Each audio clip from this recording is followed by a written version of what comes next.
So, hello everyone.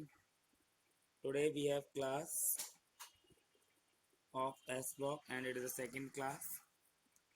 So, in the previous class we had done till halide. ठीक है? We had done till halide. Today, let's start with halide. In halides, halides means metal halides, मतलब KCl, NaCl, LiCl.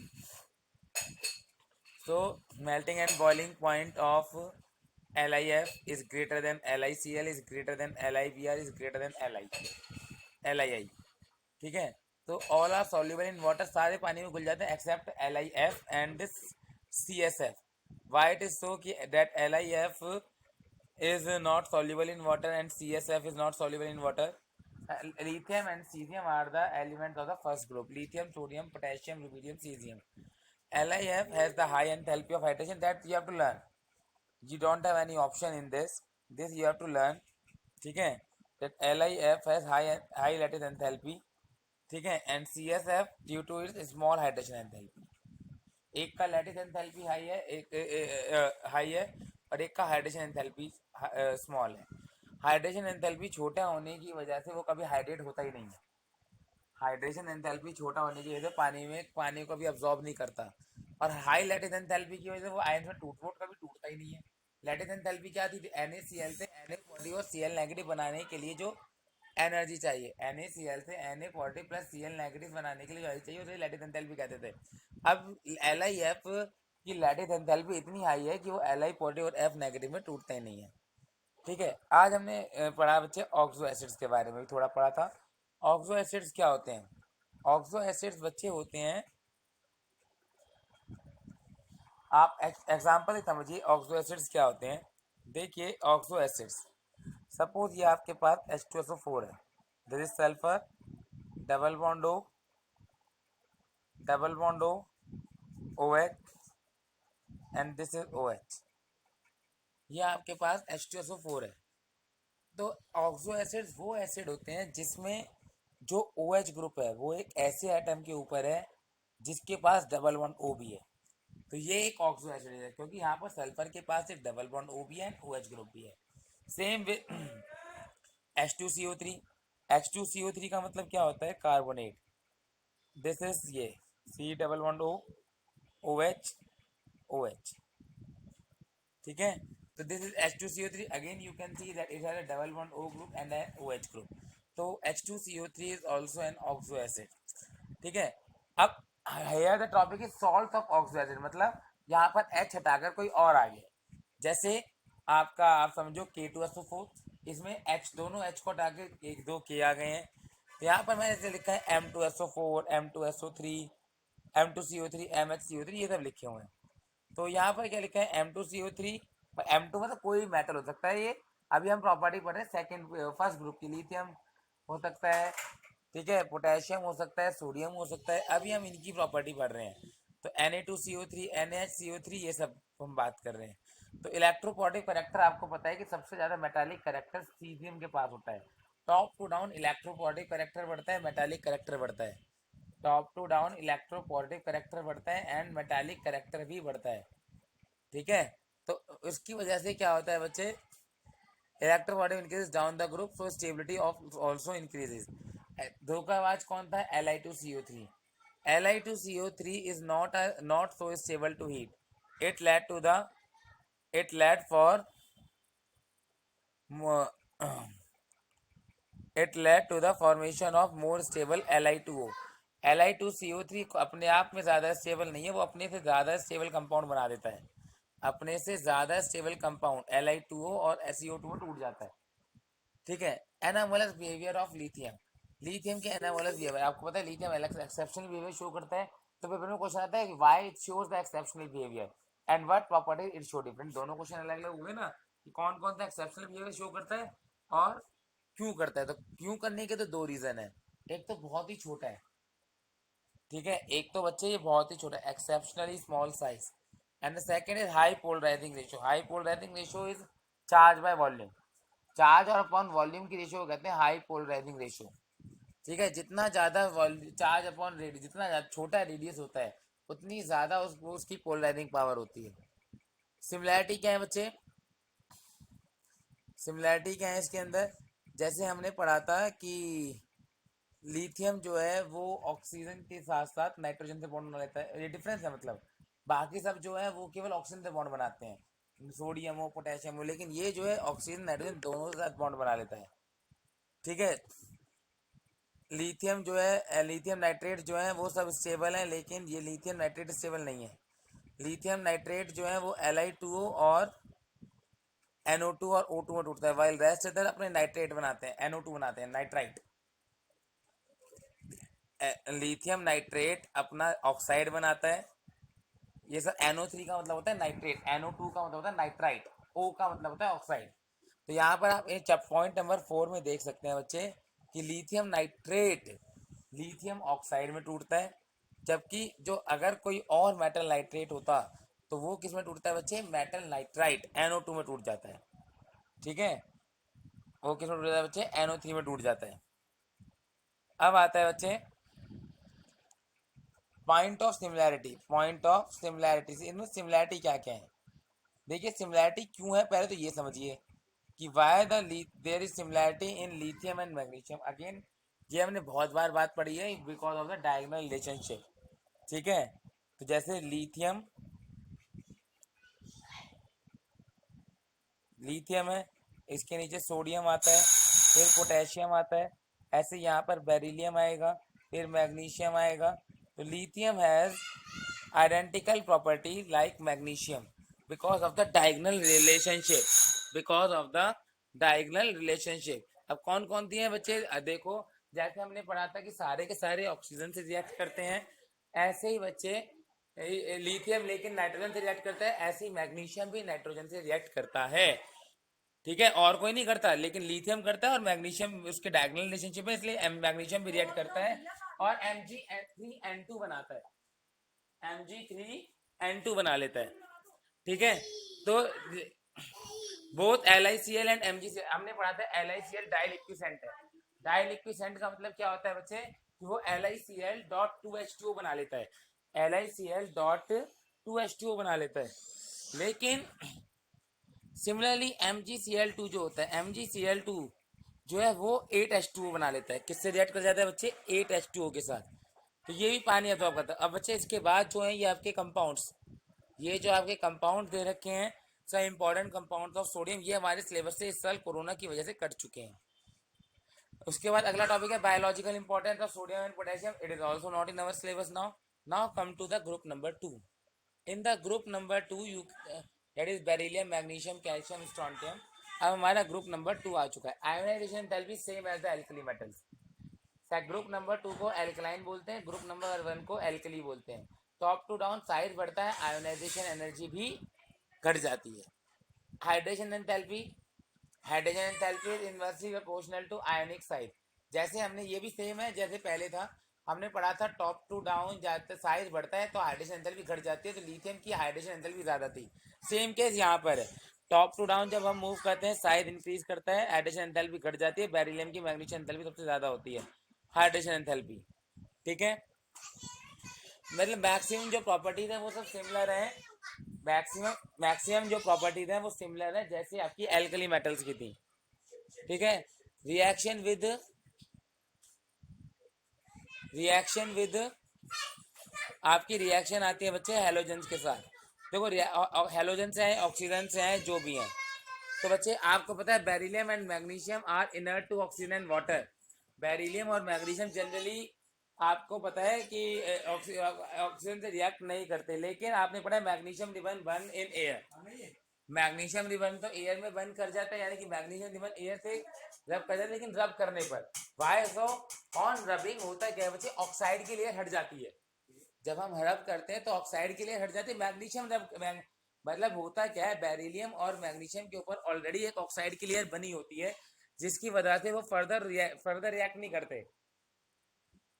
लेकिन जब हम रब करते हैं magnesium ribbon को तो उसके ऊपर की ऑक्साइड की लेयर रिमूव कर जाती है और बर्न कर जाते हैं। ठीक है, विद हेलोजन, हेलोजन के साथ मिलके LiCl NaCl BeCl2 MgCl2 ऐसे कंपाउंड बना लेते हैं। हाइड्रोजन के साथ बना रिएक्ट करके बच्चे ये अपने हाइड्राइड बनाते हैं MgH2CaH2, ठीक है। लेकिन अब वो एक पॉइंट कह रहा है BH2 नहीं बनता, BH2 नहीं बनता। इसका क्या मतलब है कि अगर मैं करूंगा Be+H2, अगर मैं करूंगा Be+H2 तो BeH2 नहीं बनेगा, ये रिएक्शन नहीं होती। लेकिन BeH2 बनता है, ऑल दो इस तरीके से नहीं बनता। जैसे हम Mg+H2 करेंगे तो MgH2 बन जाएगा, लेकिन Be+H2 करेंगे तो BeH2 नहीं बनता, ठीक है। अब उसे बनाते कैसे हैं? तो इसको बनाने के लिए ये वाली रिएक्शन है कि आप BeCl2 के अंदर LaLH4 डाल दो, आपका BeH2 बन जाएगा। Reducing nature same as alkali, ठीक है। टॉप टू डाउन देखो जो सेम ऑलमोस्ट सेम ही है, ठीक है। यहाँ पर बेरिलियम का रिड्यूसिंग नेचर की वजह से बेरिलियम का ज्यादा है, होना चाहिए था सबसे ज्यादा बेरियम का, बेरियम के बाद स्ट्रॉन्टियम का, स्ट्रॉन्टियम के बाद कैल्शियम मैग्नीशियम सबसे ज्यादा होना चाहिए था, सबसे कम होना चाहिए था बेरिलियम का। लेकिन बेरिलियम का रिड्यूसिंग पावर सबसे ज्यादा है, बेरिलियम का रिड्यूसिंग पावर सबसे ज्यादा है, इसलिए वो सबसे पहले आ गया। ऐसा क्यों होता है? कि ये हमने फर्स्ट पार्ट में पढ़ा था कि रिड्यूसिंग पावर तीन चीजों पर डिपेंड करती है। एक तो sublimation energy, ionization energy, and आपका क्या होता है, third one is hydration enthalpy. तो जिनका साइज छोटा है यानी कि लिथियम और बेरिलियम में हाइड्रेशन एंथैल्पी डोमिनेट कर जाती है। बात समझ आ रही नहीं आ रही? वही विद अमोनिया वही है कि अमोनिया के साथ रिएक्ट करके, जैसे हमने पहले पढ़ा था अमोनिएटेड इलेक्ट्रॉन निकलता है, ऐसे यहाँ भी अमोनिएटेड इलेक्ट्रॉन निकलता है, ऐसे ही वहां भी अमोनिएटेड इलेक्ट्रॉन रिलीज होता है, जिसकी वजह से वहां पर कलर आता है, ठीक है। जिसकी वजह से वहां पर क्या आता है बच्चे, कलर आता है। जनरल कैरेक्टरिस्टिक ऑफ कंपाउंड, ये तो बच्चे रिएक्शंस हैं, एंड ये रिएक्शन आपको मैक्सिमम, मैं आपको सच्चाई बताऊं, आपको याद ही करनी पड़ेगी, ठीक है। इसमें बस आपको मैं ये बताता हूँ कि जैसे BeCl2 का स्ट्रक्चर है, ये वेपर फेज और गैस फेज में अलग अलग होता है, तो ये इंपॉर्टेंट है, आपको दोनों स्ट्रक्चर बनाने आने चाहिए, ठीक है। अब इसका स्ट्रक्चर ऐसा क्यों, इसका मैं आपको आइडिया दे देता हूँ।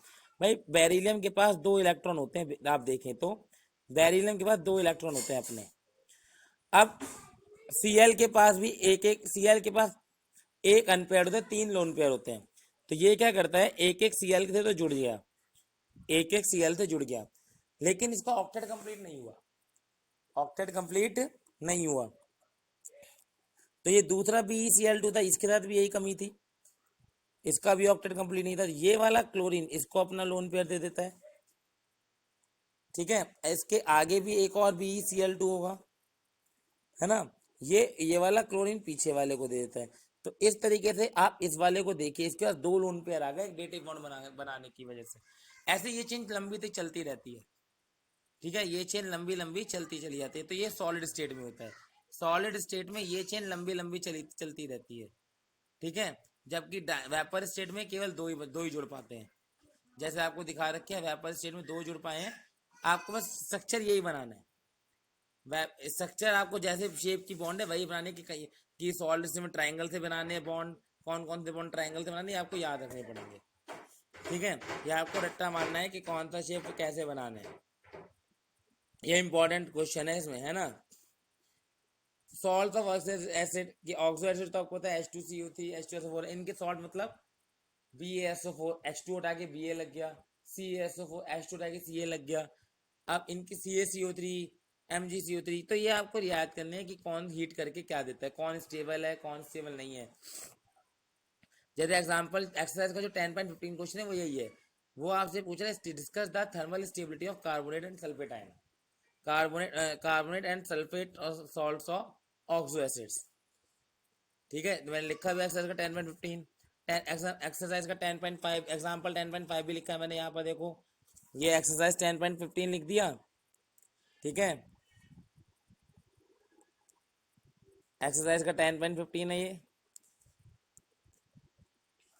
यहाँ पर एग्जाम्पल 10.5। तो ये यही क्वेश्चन है, मेटल कार्बोनेट को अगर हीट करते हैं तो मेटल ऑक्साइड और कार्बन डाइऑक्साइड में टूट जाते हैं, ठीक है। चाहे एग्जाम्पल में ले लिया CaCO3, वो CaO+CO2 में टूट जाएगा। लेकिन दिक्कत क्या है, BeCO3 वही स्मॉल साइज के, तो एक्सेप्शनल बिहेवियर शो करेगा, ठीक है। BeCO3 is unstable and is always kept in CO2। BeCO3 ये भाई बाकी सारे तो हीट करने पे टूट रहे हैं, लेकिन BeCO3 अपने आप टूट जाता है, BeCO3 अपने आप टूट जाता है। सल्फेट वाइट कलर के होते हैं स्टेबल टू हीट, हीट पे स्टेबल होते हैं। अब BeSO4 एंड MgSO4 जो रेडिली डिजोल्व हो जाते हैं वाटर के अंदर, but after that solubility decreases to BeSO4। इसका क्या मतलब है, देखो आपको पता है इसके अंदर beryllium, beryllium, magnesium, calcium, strontium, barium, चार, ये पांच एलिमेंट आते हैं। तो वो कह रहे हैं बेरिलियम और मैग्नीशियम के जो सल्फेट है वो पानी के अंदर घुल जाते हैं। अगेन वही हाइड्रोजन एंथैल्पी ज्यादा है, बेरिलियम और मैग्नीशियम की हाइड्रोजन एंथैल्पी ज्यादा है तो वो खुल जाते हैं, लेकिन उसके बाद जो सॉल्युबिलिटी है वो डिक्रीज कर जाती है। मेटल नाइट्रेट, ठीक है, मेटल नाइट्रेट, मेटल नाइट्रेट क्या होते हैं, MCO3, मतलब मेटल ने अपने नाइट्रेट बना लिया, जैसे जैसे CaNO3 का होल ट्वाइस, MgNO3 का होल ट्वाइस। तो ये कैसे बनते हैं, मेटल कार्बोनेट में आप HNO3 डाल दो मेटल नाइट्रेट बना लेगा, ठीक है। ये तो बाकी लिखा है कि जो मैग्नीशियम नाइट्रेट है वो क्रिस्टलाइज, क्रिस्टलाइज में समझते हैं बच्चे, पानी को एब्जॉर्ब करके कांच कांच बना लेना। जैसे कॉपर सल्फेट में आप पानी डालते हैं तो CuSO4.5H2 क्रिस्टल बना लेता है, ठीक है, उसे हम कहते हैं crystallization. Anomalous behaviour of beryllium, again वही लिथियम के जैसे इसके भी एनामोलस बिहेवियर है, साइज छोटा है, रीजन वही है, साइज छोटा है, हाई पोलराइजिंग पावर है, एब्सेंस ऑफ डी ऑर्बिटल, ये सब इसके क्वेश्चन है, ठीक है।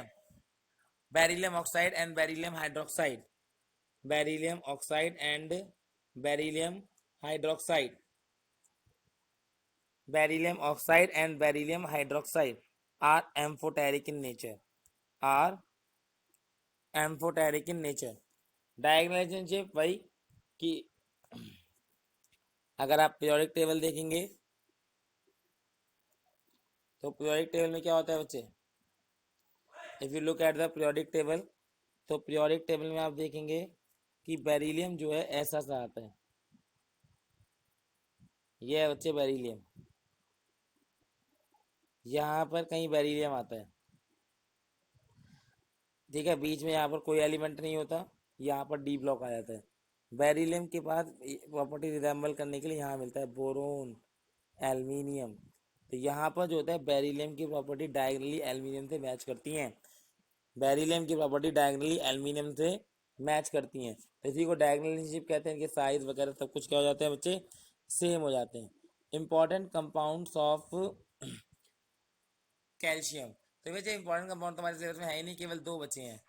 एक कौन कौन जो जो बचे हैं वो उनके बारे में पढ़ लेना, मैंने आपको बता दिया। एक तो आपका पीओपी बताया, सीमेंट बताया, जिप्सम बताया।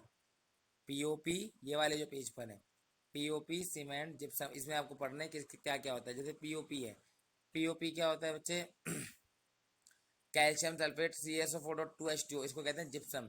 इसको अगर हीट करते हैं तो इसके अंदर 1.5H2 उड़ जाता है, दो में से 1.5 उड़ गया, आधा बचा, ठीक है। तो ये होता है पीओपी, CaSO4.5H2। ये घर में पीओ प्लस्तर बंद करने के काम आती है दीवारों पे, और मेडिकल जो डॉक्टर थे प्लस्तर बांधने के लिए यूज करते हैं, हड्डी जहाँ टूट जाती है। Cement, Portland cement. जिप्सम जो होता है, जिप्सम इसके अंदर क्या होता है, जिप्सम होता है, सीमेंट के अंदर जिप्सम होता है, कैल्शियम ऑक्साइड होता है, सिलिका होता है एंड अदर ऑक्साइड्स होते हैं इन रेशियो 2.5:4, ठीक है।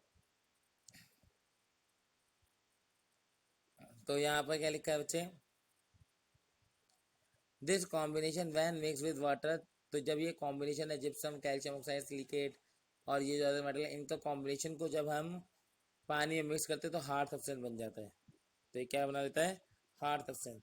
इसके बाद बच्चे अगर आप देखेंगे तो मैंने आपको कुछ इंपॉर्टेंट क्वेश्चन बुक में मार्क करके भेजे हैं, वो आपको करने हैं, ठीक है। और ये आपको बैक कुछ क्वेश्चन हैं, ये आपको याद करने हैं। तो इसमें कुछ NCERT का क्वेश्चन है, एक्सरसाइज का 10.25 है, 10.26 है। तो ये आपके क्वेश्चन हैं, 10.20 है, मतलब ये आपके एक्सरसाइज के कुछ क्वेश्चन हैं जो मैंने इसमें सॉल्व करके लिख दिए हैं, और कुछ हो के मैंने नोट्स में मार्क कर रखे हैं कि ये एग्जाम्पल है, फलाना एग्जाम्पल है। That's the end of class.